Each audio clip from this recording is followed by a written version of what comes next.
Hi, this is Scott McClymans from CEO Velocity. We're looking at an application called Customer 360, created in conjunction with my partner Solve using a business intelligence tool called ClickSense.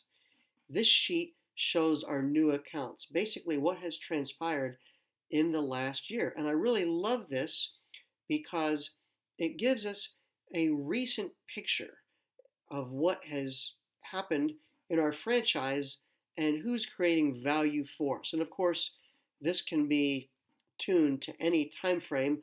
We've just chosen 12 months. We're looking at new accounts among both new households, those who have come to us within the last 12 months, as well as new accounts among existing households, those who were with us prior to the last 12 months. So we'll look specifically at checking accounts because this application is focused on banks and credit unions, but of course, as I've said before, it can be uh, changed and morphed toward any kind of business. So with our checking accounts, we see that the vast majority, about 90% or so, have been created by our mass market and lower tier profitability groups, a relative few by our most profitable customers. However, when we look at the money that has been brought in, we see that a huge amount of the money of their checking account dollars has been brought in by our end zone households.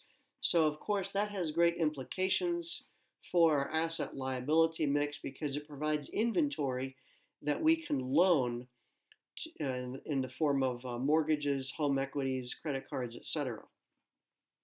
So let's look a little bit more deeply into our checking account acquisition. We're going to look specifically at our end zone customers, and we can see that we're doing a pretty decent job of cross-selling to them.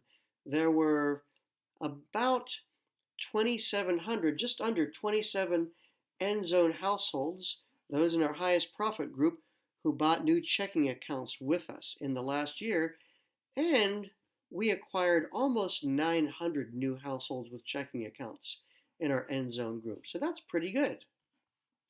Well, if you recall from a previous screen, our end zone customer drill down, we like to dissect that top profit group because they're so important. And we broke them into three categories: end zone 1, 2, and 3.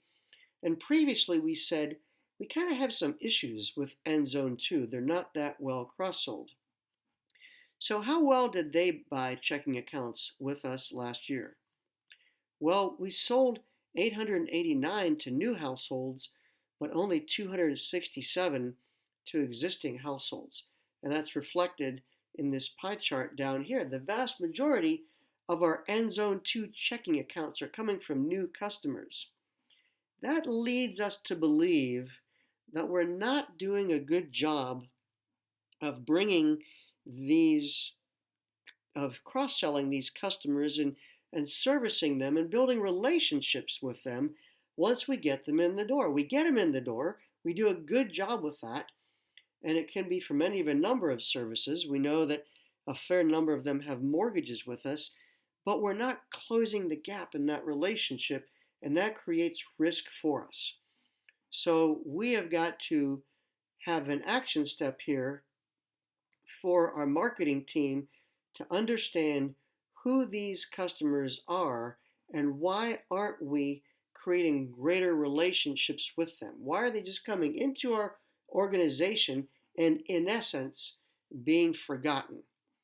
Uh, these customers make us about $30,000 per year, so we can't afford to not pay attention to this very important issue and make it one of our priorities, because if they start to leave, that creates an enormous drain on profitability, and we can't afford that.